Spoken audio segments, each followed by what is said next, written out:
شادي ازيك يا حبيبي؟ صياحك دايما طرب. شادي عيسى يا جماعة بيقول حاجات ملوش فيها خالص، نسمع وبعدين نرد عليه.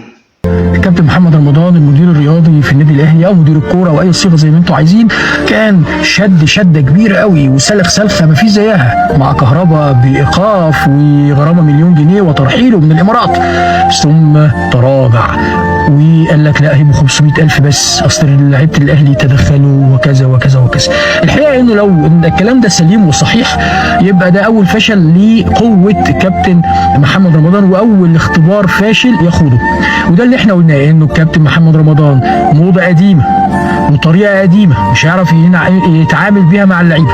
اما نشوف الامور رايحه فين، لكن في جزء من كده ممكن تشوفه في البعيد كده انه العفو عن كهربا ان حدث فمعناه ان وسام ابو علي مش هيكون جاهز لمباراه العين، والاهلي كده مش عنده مهاجمين. صياحك طرب يا شادي يا شادي يا شادي، تعالى الناحيه دي يا شادي. صياحك طرب اقسم بالله. اقل حاجه ممكن ارد عليك بيها اقول لك انت مالك؟ مش محتاجين حد يفتن، مش محتاجين حد يجي يشغل دماغه بالنادي الاهلي، وانت سايب النادي بتاعك وكله كوارث ومشاكل وما شاء الله عليك، جاي تحط لنا يعني نبذه كده ولا ليك 30 لازمه خالص. يا ريت تشوف النادي بتاعك والكوارث اللي فيه.